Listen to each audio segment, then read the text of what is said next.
لازم يذوقوا من الكاس الربو للأديان الأخرى.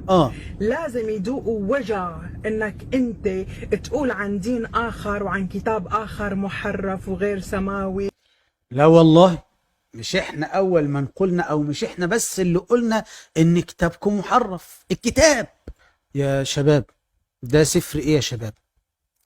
ده إيه يا فندم؟ ده إرميا 23:36. مش لا مش قرآن، ده مش قرآن، ده مش حديث نبوي. جاهز للصدمة؟ أما وحي الرب وحي الرب فلا تذكروه بعد، لأن كلمة كل إنسان تكون وحيه، إذ قد حرفتم كلام الإله الحي رب الجنود إلهنا. إذ قد حرفتم كلام الإله الحي، إذ قد حرفتم كلام الإله الحي، إذ قد حرفتم كلام الله، إذ قد حرفتم كلام الإله. يبقى ده حرفوا مين؟ حرفوا ولا ما حرفوش؟ إحنا اللي قلنا. أنا جبت قرآن دلوقتي، حرفوا كتابكم أهو باعتراف الكتاب.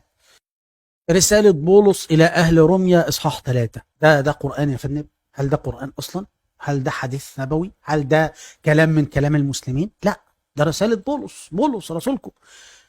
رسالة بولس إلى أهل روميا إصحاح 3 من أول عدد 1: إذا ما هو فضل اليهودي أو ما هو نفع الختان كثير على كل وجه، أما أولا فلأنهم استؤمنوا على أقوال الله. طب هل كانوا أمناء؟ هل كانوا أمناء ليحفظوا كلام الله؟ فماذا إن كان قوم لم يكونوا أمناء؟ ما كانوش أمناء. لذلك إذ قد حرفتم كلام الإله الحي رب الجنود إلهنا. طيب التفاسير والمفسرين والاستزادة من هذا الكلام، في عندك سلسلتين: سلسلة تحريف الكتاب المقدس، قناة تكتب كده جنبها سلسلة تحريف الكتاب المقدس مكافح الشبهات، وتكتب جنبها أيضا سلسلة تحريف الكتاب المقدس الدعوة الإسلامية أو محمد شاهين التاعب. شاهد السلسلتين باستفاضة يا حمادة، هتشاهد ما تقر به عينك، ومش كلام المسلمين والله. طب أنا أقول لك على حاجة، إيه رأيك إن شبه إجماع إن لم يكن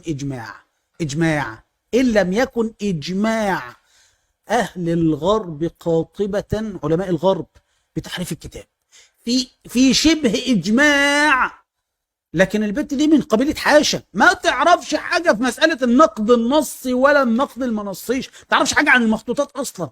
ده بتقول لك المسلمين هم اللي ألفوا الترجمة العربية المشتركة، مع إنها عمل مشترك بين الكنائس. ده بتقول لك المسلمين حرفوا في الكلمة وحطوا كلمة الله، حاجة مسخرة. هذه مؤسسة كنيسة، بس ايه اللي شهرها؟ اللي شهرها التطاول على الاسلام. وللاسف المسلمين مغفلين ان هم يخشوا يقعدوا يتعلقوا عندها ويخشوا يعملوا لايكات ولا يعملوا وجوده في البث اصلا بتاعها او فيديوهاتها كده، ده دعم ليها. اللهم تعمل ايه؟ تعلم دينك كويس، اتعلم عقيدتهم، ثم حاججهم بما يؤمنوا. معلش لحظه الاخوه تنتبه ليا كويس قوي. لو كل مسلم ومسلمه الان، وخصوصا المسلمين الشباب، يعني عملوا زي ما محمد نصيف بيعمل وردوا عليهم رد موجع من كتابهم الذي يدعون قدسيته، وكل غلط منهم في الإسلام يترد عليه، غلطوا في الإسلام 10% يفضح عقيدتهم وما عندهم 50 أو 100%، وكل ما يغلطوا في الرسول أو في الإسلام بنص نجيب لهم عشرات النصوص تفضح باطل ما عندهم والشيطان الذي يعبدون. وانتشر الأمر في ألوف المسلمين بألوف القنوات وقنوات فضائية. هل تتخيل إن في مسيحي على وجه الأرض هيقدر يطلع بره ويسيء للإسلام والمسلمين لو عارف إنه هيغلط في الإسلام مرة هيترد عليه من قلب دينه وفي إلهه الذي يعبد وفي كتابه الذي يقدس؟ زي ما غلط في الإسلام 10% يترد على كتابه 100% أو 150%. هل تعتقد إن النصارى الغرب اللي بيمولوا القنوات التنصيرية لسب الإسلام، هل تعتقد إن هم هيسيبوهم يهاجموا الإسلام؟ لا لا لا.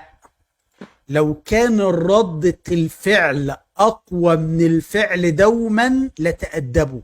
ده العبد لله قناة يوتيوب ولا صفحة فيسبوك بيخلي المنصرين يلطموا. زكريا بطرس راح ينظر صورتي وماجي خراء. محمد نصيف وينه اليوم؟ اهو قاعد. الفيديوهات اللي عمل عني 80 فيديو. ايوه اخذ آلاف المشاهدات لأنه اوكي فمضطر، بس وينه اليوم؟ ليك اختفى راح، خلاص ربنا وعده اختفى. محمد نصيف اختفى. محمد نصيف عامل لكم حرقان، حارق بواسيرهم يا ابو نصيف. شوفوا بتتذكروا كان في شاب معتر اسمه محمد نصيف هذا؟ ايوه معطر. هو انا معطر اصلا. فهذا الولد محمد نصيف عمل عني بدون مبالغه 80 حلقه لاني رفضت. دليل على انها اعترفت امام الناس انها بتبلغ على قناتي وعايزه تقفل لي القناه. في واحد نسيت شو اسمه، هيك ولد تافه، وحتى لو تذكرت ما خدتوا بالكم برضو المره الثانيه قله الايه يا عمي؟ قله الادب دي انا هجيب لك الدليل انها اصلا تعاليم الرب بتاعهم.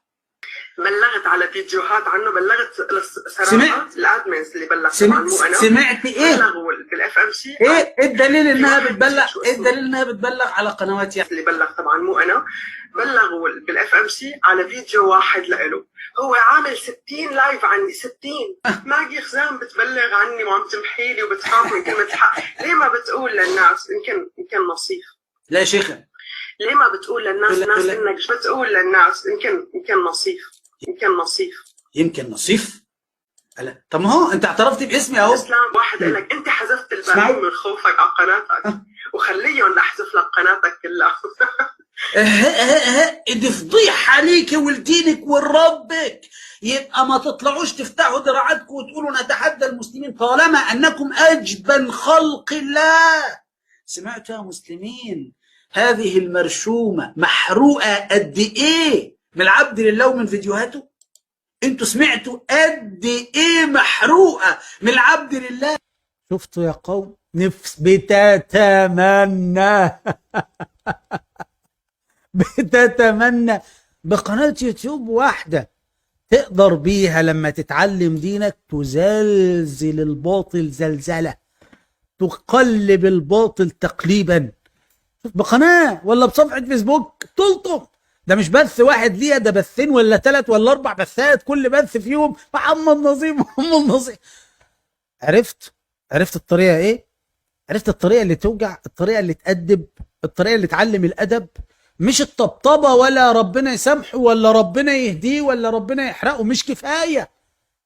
عارف الاول كنت اما اسمع حد بيتطاول على الاسلام كنت بتغاظ بطريقه اني ممكن اتعب نفسيا، فعلا اتعب نفسيا او ضغطي يرتفع انما لما ربنا من عليا بطريقه ولذلك الاخوه لو تفتكر اول ما بدات في الرد على المنصرين كنت عندي عصبيه شويه. ما كنتش حتى بضحك كده. اول ما بدات كانت عشان الغيره شديده في الامر، بس كنت بوظفها غلط، فكنت بخرج وانا فاقد الشعور قوي. انما دلوقتي الحمد لله نوعا ما بقيت بقدر ارتب ايه اللي يتقال، وزي ما بيقولوا اخلي المحنه لمنحه، احول المحنه لمنحه. ولكن لسه لا زالت هذه الحميه. اسال الله عز وجل اللهم ارزقنا دوما الحميه والغيره على ديننا، اللهم امين يا رب العالمين. عرفت بعد كده تعمل ايه؟ بدل ما انت عندك غيره ومتضايق لا تعلم دينك. بس لازم تتعلم دينك. تتعلم فين؟ في عندك معاهد كتيره جدا على مستوى العالم كله. لو عجزت خالص ففي عندك اكاديميات موجوده على الانترنت، مثلا تشترك في اكاديميه المحاور، اكاديميه زاد، اكاديميه كذا او كذا، تتعلم منها دينك ثم تتعلم عقائد الاخرين، تعلم عقيده الاخرين اكتر منهم، عشان لما تيجي ترد العبد لله راجع كده الحلقه دي نفسها فيها كم مصدر يا اخوه؟ انا ظني ممكن 12 13 14 15 مصدر، مع ان الحلقه مش طويله قوي. ولو طولت قولوا طول، مع ان مش طويله قوي، لكن في 15 16 او 20 كمان مصدر او فيديو او ما الى ذلك. ماجي اخراء لما بتيجي تعمل فيديو ليها ما فيش الكلام ده كله. ولا زكريا بطرس ممكن يجيب الحديث الواحد ب50 روايه اليه وفي الاخر يالف هو من عنده ويترك الحديث اللي هو حديث واحد، يعني يكون بيتكلم في الحلقه كلها على حديث واحد وبيشرحه غلط. ليه؟ الناس بضاعتهم زيفه، بضاعتهم تلفه، بضاعتهم مش موجود في النص اللي انا جايبه. اذ قد حرفتم كلام الاله الحي رب الجنود الهنا اسالكم بالله العظيم، هل ده محتاج لف ودوران ولا واضح للعيان؟ يا عم ده ما فيش اوضح من كده. هذا الاستدلال وحي الرب فلا تذكروا إذ قد حرفتم كلام الإله الحي رب الجنود إلهنا. ده محتاج واحد حتى ذكي يا عم، ده محتاج حتى بالغ، ولا محتاج ولا طفل ممكن يفهم الكلام ده؟ طفل يفهم صراحة ووضوح الاستدلال إذ قد حرفتم كلام الإله الحي، يبقى الإله الحي اتحرف كلامه. محتاج؟ لا مش محتاج. هم بقى شوف انت إذ قد حرفت، انا نظرت احد الخدام المبشرين بقول له يعني ايه إذ قد حرفتم كلام الإله الحي؟ قال لي إذ قد حرفتم يعني مش حرفتم. في الختام ليصلك كل جديد وتكون سعيد. اعمل ما في هذا الفيديو القادم يا حديد. عليكم إذا أعجبك الفيديو يا ريت مشاركة الفيديو على الفيسبوك ومجموعات الفيسبوك. طب لو أنت شايفه على اليوتيوب بيشاركوا على منتداك على اليوتيوب وقنوات اليوتيوب. الناس اللي بتشتكي لي من عدم وصول البث المباشر ليهم والفيديوهات أول بأول في اليوتيوب والفيسبوك، لازم يعمل اللي جاي ده ضروري جدا. تعمل في اليوتيوب باشتراك، بعد كده تفعيل الجرس للكل، وكذلك في التليفونات نفس النظام. شاهد الفيديوهات كلها من هنا والبث المباشر من هنا. طيب الفيسبوك لازم تعمل ده برضه في الفيسبوك، تعمل اعجبني وبعد كده تعمل اعجبني مرة تانية بيطلع لك القائمة دي، خليها المفضلة وبعد كده المحتوى خليه قياسي، الفيديو كل الاشعارات، فيديو بث مباشر كل الاشعارات، بعد كده تحديث كده الغالبية العظمى من الفيديوهات فيسبوك ويوتيوب هيوصلك اشعارات جديدة بيها.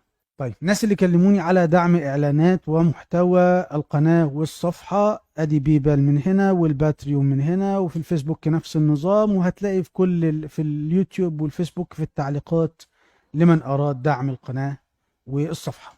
تليجرام محمد نصيب المحاور، وانستجرام محمد نصيب برضه المحاور، وكذلك تويتر. ولا تنسونا من صالح دعائكم. غفر الله لنا ولكم.